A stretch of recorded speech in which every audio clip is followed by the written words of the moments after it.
एक बड़ी खबर का जो मेरठ से मिल रही है, युवक की पिटाई का वीडियो सोशल मीडिया पर काफी वायरल हो रहा है। विशेष समुदाय के युवकों ने पिटाई की है। 2 लड़कियों के साथ में घूम रहा था युवक।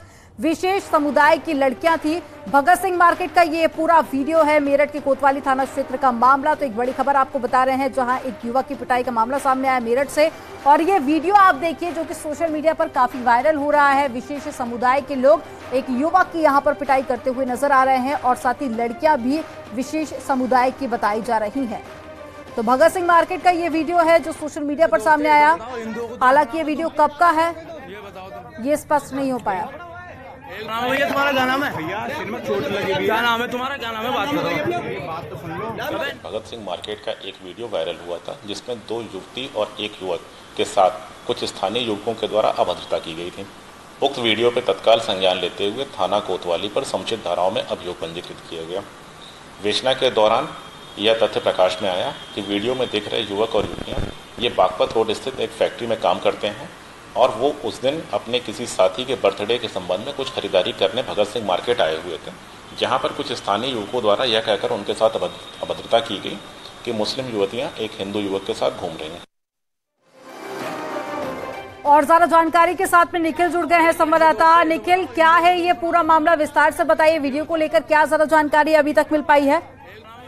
देखिए, भगत सिंह मार्केट मुस्लिम बाहुल्य मार्केट है, और इस मार्केट में 2 दिन पहले 2 मुस्लिम युवतियां और एक हिंदू युवक शॉपिंग करने आए थे, और वहीं के लोगों ने, स्थानीय अराजक तत्वों ने उन्हें घेर लिया, और घेरने के बाद बदसलूकी उनके साथ की, लड़कियों के साथ भी बदसलूकी की, और लड़के की तो पिटाई कर डाली, और साथ ही साथ मुस्लिम युवतियों पर आरोप लगाया कि तुम अगर हिंदू युवक से दोस्ती करोगे तो इसका अंजाम भुगतना पड़ेगा। इस मामले में अब पुलिस ने मुकदमा दर्ज कर लिया है। वीडियो वायरल सोशल मीडिया पर हो रहे हैं, और इस पूरे मामले में एक युवक की गिरफ्तारी भी कर ली गई है। अन्य युवकों की तलाश की जा रही है वीडियो के आधार पर। लेकिन इस पूरे मामले में आपको बता दूं कि कहीं ना कहीं अराजक तत्वों की करतूत ने वहां दोस्ती को भी शर्मसार किया, और साथ ही साथ माहौल खराब करने की भी कोशिश की। ये जो अराजक तत्व है पुलिस आइडेंटिफाई कर रही है, और इनकी गिरफ्तारी भी की जाएगी। जी, तो पुलिस पूरे मामले को लेकर जांच पड़ताल में जुट गई है। लेकिन निखिल, किस बात को लेकर ये विवाद हुआ था जिसके बाद में बात इतनी ज्यादा बढ़ गई कि यहाँ पर पिटाई की गई, और साथ ही यहाँ आसपास भी कई लोग हैं लेकिन किसी ने भी यहाँ पर छुड़ाने की कोशिश नहीं की है? तो क्या इसके पीछे बड़ी वजह निकलकर सामने आई है? देखिए, कुछ संकुचित मानसिकता के लोग हैं जिन्हें मुस्लिम युवतियों की और हिंदू लड़कों की दोस्ती पसंद नहीं आई। इसी बात को लेकर वहां पर बदसलूकी की गई, और भरे बाजार में वहां पर उनके साथ बदतमीजी की गई, खींचतान की गई, और साथ ही साथ हिंदू युवक की पिटाई भी की गई। इस मामले में के जो वीडियो सोशल मीडिया पर वायरल हुए, तब जाके मामला पुलिस के संज्ञान में आया है, और अब इसमें गिरफ्तारियां हो रही हैं। एक युवक की गिरफ्तारी कर ली गई है, अन्य की तलाश जारी है। वीडियो फुटेज के आधार पर यहाँ आरोपियों की शिनाख्त की जा रही है। साथ ही साथ लोगों से पूछताछ की जाती है जो वीडियो में नजर तो आ रहे हैं, लेकिन उन्होंने इन लोगों को रोकने की भी कोई कोशिश नहीं की, और एक संकुचित मानसिकता का भी परिचय दे रहे हैं, क्योंकि 3 युवक युवतियां शॉपिंग कर रहे थे, कोई बदतमीजी नहीं होती थी, लेकिन अचानक कुछ अराजक तत्व आते हैं और बाजार में उनके साथ बदसलूकी करना शुरू कर देते हैं, और भीड़ तमाशबीन बनी हुई देखती रहती है। जी, पूरे मामले को लेकर निखिल, आप नजर बनाए रखिएगा। तमाम जानकारी साझा करने के लिए बहुत शुक्रिया आपका। और चलिए खबरों में आगे बढ़ेंगे। हापुड़ से एक बड़ी खबर मिल रही है, जहां सरकारी स्कूल की छत टूटकर बच्चों पर गिर गई है। कई बच्चों के घायल होने की भी जानकारी मिली है। एक बच्चे की हालत गंभीर बनी हुई है। कपूरपुर थाना क्षेत्र के प्राथमिक विद्यालय 1 की ये घटना बताई जा रही है। हापुड़ की तस्वीरें आपको दिखा रहे हैं, ये एक्सक्लूसिव तस्वीरें आप देखिए। स्कूल की छत जो कि भरभरा कर नीचे गिर जाती है, और ये प्राथमिक विद्यालय, और साथ ही एक्सक्लूसिव तस्वीरों में आप देखिए ये छत जब गिरी उसके बाद की ये तस्वीरें हैं। और इसको लेकर अब सरकारी स्कूल प्रबंधन पर भी कई सारे सवाल खड़े हो रहे हैं। सरकारी स्कूल की छत टूटकर बच्चों पर गिर गई है। कई बच्चों के घायल होने की भी इसमें जानकारी मिली है। एक बच्चे की हालत बेहद गंभीर है, जिसे अस्पताल में भर्ती कराया गया, जहां उसका इलाज जारी है। तो ये देखिए मलबा जो कि छत भरभरा कर नीचे गिरी, और कई बच्चे यहाँ पर पढ़ाई कर रहे थे, और इसी दौरान वो गंभीर रूप से घायल भी हो गए हैं। तो एक बड़ी लापरवाही स्कूल प्रबंधन की निकलकर सामने आई, क्योंकि छत पहले से जर्जर बताई जा रही थी, लेकिन इस ओर ध्यान नहीं दिया गया और कक्षाओं को संचालित किया जा रहा था, जिसके चलते ये बड़ा हादसा हुआ।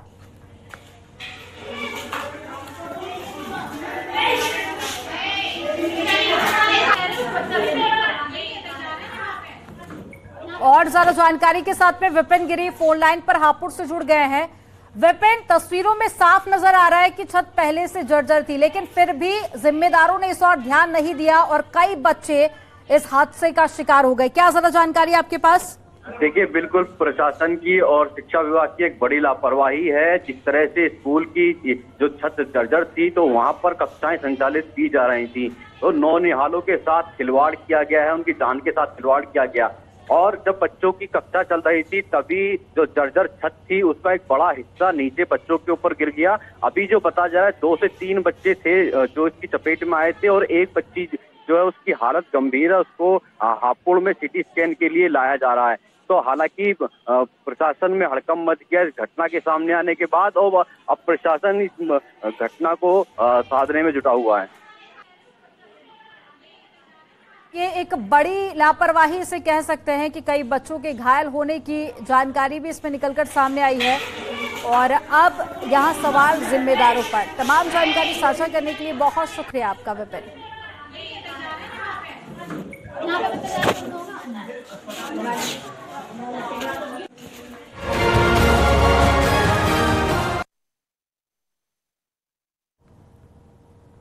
और अभी 4 दिन पहले जालौन में खाकी पर हमला हुआ था। 2 बदमाशों ने रात के अंधेरे में कायराना हरकत की थी और पुलिस कांस्टेबल भेदजीत की निर्मम तरीके से हत्या कर दी गई थी। अब दोनों ही बदमाश कल्लू और रमेश पुलिस के एनकाउंटर में ढेर कर दिए गए हैं। आज दोपहर के समय में पुलिस ने दोनों को पकड़ने का जाल बिछाया। दोनों से सरेंडर के लिए कहा गया, लेकिन उन्होंने पुलिस पर ओपन फायरिंग करना शुरू कर दी और जवाबी फायरिंग जब की गई तो दोनों बदमाश ढेर हो गए। इसी से जुड़ी एक रिपोर्ट आपको दिखाते हैं।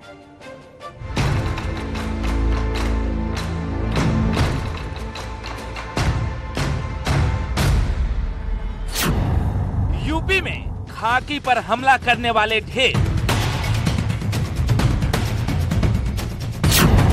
एनकाउंटर में मारे गए सिपाही के हत्यारे।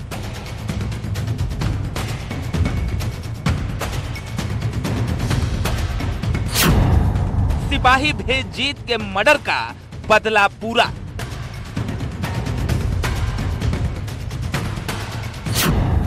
मिट्टी में मिल गए रमेश और कल्लू।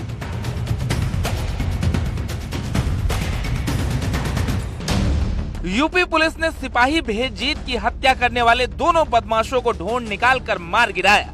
बदमाशों को उनके गुनाह की सजा मिली और इस तरह से पुलिस ने दोनों बदमाश रमेश और कल्लू को मिट्टी में मिला दिया।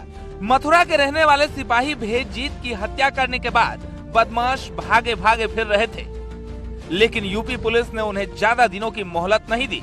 घटना के 4 दिन बाद ही दोनों का सुराग हाथ लगते ही पुलिस ने जालौन में दबिश दी, जिसके बाद दोनों का एनकाउंटर हो गया। पुलिस के मुताबिक मुखबिरी थी कि उरई के फैक्ट्री एरिया में रमेश और कल्लू आने वाले हैं। पुलिस टीम ने अपनी पोजीशन ले ली, पूरे इलाके को घेर लिया गया। बदमाशों का बचकर निकल पाना नामुमकिन हो गया था। पुलिस को दोनों की सही लोकेशन मिल गई, जिसके बाद दोनों से पुलिस का आमना सामना हो गया। पुलिस ने दोनों को सरेंडर करने को कहा, लेकिन बदमाशों के इरादे कुछ और ही थे। वो फायरिंग करके भागना चाह रहे थे और दोनों ने किया भी वही। पुलिस पर बंदूक तानते हुए दनादन फायरिंग कर दी। बदमाशों की फायरिंग से बचने के लिए पुलिस ने भी जवाबी कार्रवाई की और दोनों को टारगेट पर लिया। गोली लगने से रमेश और कल्लू बुरी तरह छलनी हो गए।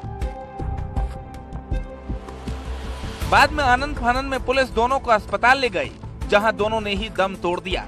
घटना में उरई एसएचओ के भी घायल होने की खबर है। दोनों बदमाश उरई के ही रहने वाले थे, लेकिन जुर्म की दुनिया में दोनों का नाम काफी बड़ा था। पुलिस के मुताबिक दोनों पहले भी कई वारदातों में शामिल रह चुके हैं। पुलिसकर्मी पर हमला करके उसे मौत के घाट उतारा गया और उसके बाद दोनों आरोपी फरार हो गए, जो आज मुठभेड़ में मारे गए। एडीजी आलोक सिंह के नेतृत्व में टीम ने घेराबंदी करके उन पर हमला किया। क्या ये मामला है, जानने के लिए आलोक सिंह जी हमारे साथ हैं। सर, कैसे उन तक पहुंचे और क्या है?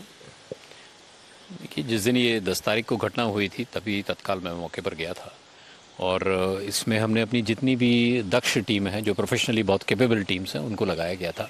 तमाम तरह के फिजिकल और इलेक्ट्रॉनिक एविडेंस को गैदर किया गया और लगातार हम लोगों को अपराधियों के बारे में सूचना मिल रही थी कि कौन से अपराधी इसमें शामिल हो सकते हैं।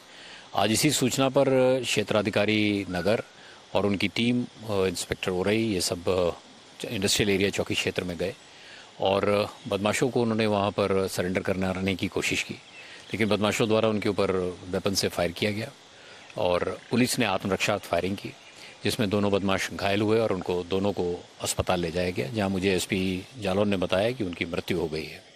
ये बदमाश जो है हमारे शाहिद कांस्टेबल भेदजीत सिंह की हत्या में शामिल थे। यूपी में खाकी का खून बहाया तो मिट्टी में मिलना तय है और यही एक भारी गलती बदमाशों से हो गई। सिपाही भेदजीत का मर्डर करने के बाद बदमाशों के जहन से ये बात उतर गई और यही गलती उनकी जिंदगी पर भारी पड़ गई। अब बताते हैं सिपाही भेदजीत सिंह के साथ वारदात कैसे हुई थी। तारीख 10 मई, वक्त रात करीब 1:30 बजे, जगह उरई हाईवे। जालौन जिले की उरई तहसील में रात के वक्त पुलिस की टीम पेट्रोलिंग कर रही थी। भेदजीत उरई कोतवाली की हाईवे पुलिस चौकी पर ड्यूटी कर रहे थे। उसी वक्त हाईवे से 2 बदमाश बाइक से जा रहे होते हैं, जिसके बाद भेदजीत बदमाशों की तरफ टॉर्च दिखाते हैं, जिसके बाद दोनों भेदजीत पर फायरिंग शुरू कर देते हैं। हालांकि उस वक्त भेदजीत को गोली नहीं लगती। बदमाश मौके से भागने की कोशिश करते हैं, लेकिन अपने फर्ज की खातिर भेदजीत अपनी बाइक लेकर दोनों बदमाशों का पीछा करते हैं। कुछ दूर आगे जाकर कांस्टेबल भेदजीत की दोनों बदमाशों से हाथापाई होती है। उन्होंने बदमाशों से डटकर सामना किया, लेकिन दोनों बदमाश उन पर हावी हो जाते हैं और किसी धारदार हथियार से हत्या करके शव को वहीं झाड़ियों में छोड़कर फरार हो जाते हैं। हाईवे में गोविंदम ढाबे के नजदीक इस वारदात को अंजाम दिया गया था। भेदजीत की हत्या के बाद पुलिस पहले फायरिंग से मौत की बात बताती है, लेकिन पोस्टमार्टम रिपोर्ट से सामने आता है कि कल्लू और रमेश ने नुकीले हथियार से उनकी हत्या की थी। उसके बाद शुरू होता है पुलिस के तफ्तीश का दौर। पुलिस की टीम घटनास्थल पर पहुंचती है। फोरेंसिक एक्सपर्ट साक्ष्य जुटाते हैं। पुलिस की 4 टीमों को बदमाशों के पीछे लगा दिया गया था। जालौन पुलिस और एसओजी को आज एक बड़ी सफलता हाथ लगी है। बीते दिनों सिपाही की हत्या के मामले में 2 दुरांत अपराधी कल्लू और रमेश को आज राहिया उरई कोतवाली क्षेत्र के राहिया के जंगलों में ढेर कर दिया है। मौके पे खड़े हैं, हम आपको दिखाना चाहेंगे। बाइक से भाग रहे दोनों बदमाशों को यहाँ पर एसओजी और सर्विलांस टीम ने घेर कर और मुठभेड़ के दौरान दोनों बदमाशों को यहाँ पर ढेर कर दिया है। यहाँ पर दिखाना चाहेंगे कि यहाँ से 20 कदम की दूरी पर कल्लू को व यहाँ पर रमेश को ढेर किया गया है। सिपाही भेदजीत की कुर्बानी बेकार नहीं गई। आइए आपको भेदजीत के बारे में भी बताते हैं। बचपन से उन पर देशभक्ति का जुनून था। देश के लिए वो कुछ बड़ा करना चाहते थे। पुलिस की नौकरी तो उन्होंने 2 साल पहले ही ज्वाइन की थी। देश की रक्षा के लिए कई सालों तक भारतीय सेना में अपनी ड्यूटी को बखूबी निभाया। साल 2018 में वो सेना से रिटायर हुए थे, लेकिन हमेशा देश सेवा की सोच मन में रखने वाले भेदजीत रिटायर होने के बाद भी घर में सुकून से नहीं बैठ पाए। पुलिस की भर्ती का पता चला तो उन्होंने झट से आवेदन कर दिया। जब पुलिस भर्ती का रिजल्ट आया तो उनका पुलिस में चयन हो गया। साल 2021 में वो पुलिस में भर्ती हुए थे।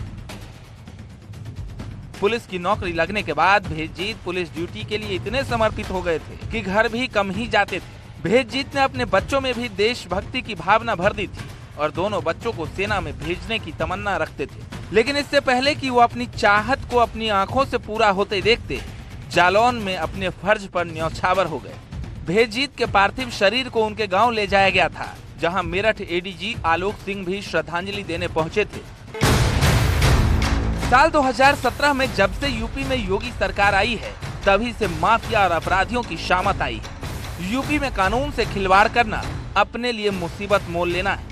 अपराधी कितना ही रसूख वाला क्यों ना हो, यूपी की पुलिस उसे शिकंजे में ले ही आती है। खुद यूपी के सीएम कई बार बड़े बड़े मंचों से अपराधी और माफियाओं को वार्निंग भी दे चुके हैं। कानून का यही खौफ बदमाशों पर हावी दिख रहा है। यूपी की पुलिस गुंडे बदमाशों को पाताल से भी ढूंढ लाती है। अगर किसी ने भी कानून से खेलने की कोशिश की तो पुलिस फिर उसे छोड़ती नहीं।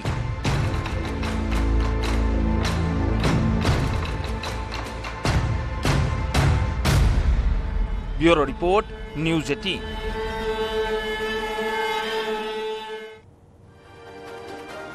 अतीक और शाइस्ता के 5 बेटे हैं, जिसमें से एक असद का एनकाउंटर हो चुका है।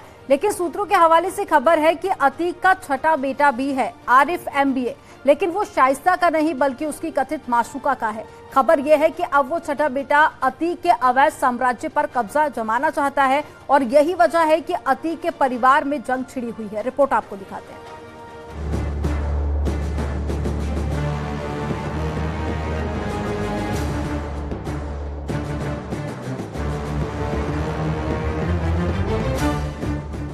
क्या अतीक का छठा बेटा भी है?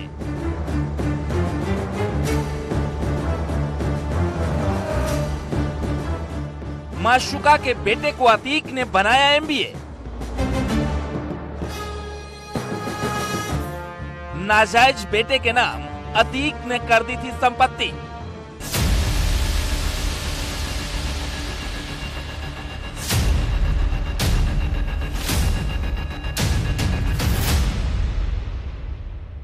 अतीक की अवैध संपत्ति का नया हिस्सेदार कौन?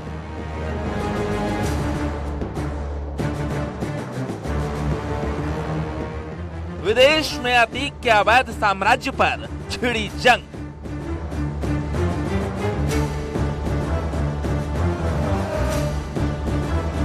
सूत्रों के हवाले से न्यूज 18 के पास एक्सक्लूसिव खबर यह है कि अब अतीक अहमद की जो विदेश में संपत्ति है उसको लेकर सद्दाम और आरिफ एमबीए के बीच जंग छिड़ गई है। अब सवाल यह है कि आखिर आरिफ एमबीए कौन है और अतीक की अवैध संपत्ति का छठा वारिस आरिफ एमबीए कैसे बना? सूत्रों के मुताबिक आरिफ एमबीए अतीक का नाजायज औलाद बताया जा रहा है। कथित माशूका शबाना का बेटा बताया जा रहा है। साबरमती जेल में अतीक से आरिफ एमबीए कई बार मिल चुका था। जेल से ही अतीक ने वसीयत आरिफ के नाम की थी और विदेश की कई संपत्तियों को अतीक ने आरिफ के नाम कर दिया था। अब खबर यह है कि अतीक के इस छठे बेटे ने विदेश में अतीक की अवैध संपत्ति पर अपनी दावेदारी ठोक दी है, जिसके बाद अशरफ के साले सद्दाम और आरिफ के बीच ठन गई है।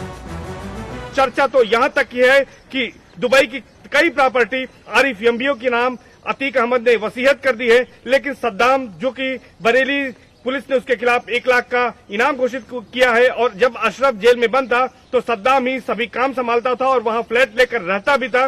तो सद्दाम और आरिफ के बीच अब एक तरह से जंग छिड़ गई है। लेकिन जिस तरह की चर्चाएं हैं कि अतीक अहमद ने अपनी संपत्ति को अपने प्रेमिका के बेटे आरिफ एमबीए को वसीयत कर दी है, इसके बाद सबसे बड़ा झटका शाइस्ता परवीन को लग सकता है, क्योंकि अतीक अहमद की जो काली कमाई है और जो उसने विदेशों में लगाई है वो उसके बच्चों को नहीं मिलेगी, बल्कि शबाना के बेटे आरिफ एमबीए को मिल सकती है। इस वक्त शाइस्ता परवीन फरार है, अशरफ का साला सद्दाम भी फरार है। आरिफ एमबीए कौन है इसकी अभी तस्वीर सामने नहीं आई है, लेकिन सूत्रों की माने तो संपत्ति का विवाद पुराना है। पहले भी अशरफ की पत्नी जैनब और शाइस्ता के बीच अनबन की खबरें सामने आ चुकी हैं। चूंकि अशरफ के जेल जाने के बाद उसका साला सद्दाम ही पूरा काम संभालता था। सद्दाम के जरिए ही अतीक ने दुबई में फ्लैट खरीदा था और इन्वेस्ट भी किया था, लेकिन आरिफ एमबीए का नाम सामने आने के बाद सद्दाम और शाइस्ता दोनों को डर है कि अगर वसीयत की बात सच निकली तो अतीक की सारी संपत्ति आरिफ के पास चली जाएगी और ना तो शाइस्ता को कुछ मिलेगा और ना ही अशरफ की पत्नी जैनब को। और यही वजह है कि अशरफ का साला सद्दाम आरिफ के आमने सामने है। इसके पीछे सद्दाम शामिल था और लगातार वो दुबई जाता रहता था और उसके साथ ही साथ उसने तमाम जगहों पर और बिजनेस में रुपए लगवाए थे। तो ऐसे में अब सद्दाम और आरिफ एमबीए के बीच जंग छिड़ती नजर आ रही है कि आखिर अतीक अहमद की जो विदेशों में प्रॉपर्टी है उसका असली हकदार कौन होगा, वो किसको मिलेगी। और चलिए यहाँ पर रुकेंगे एक छोटे से ब्रेक के लिए। आप देखते रहिए न्यूज 18, खबरों का सिलसिला आगे भी जारी रहेगा। आप देख रहे हैं न्यूज 18 उत्तर प्रदेश उत्तराखंड।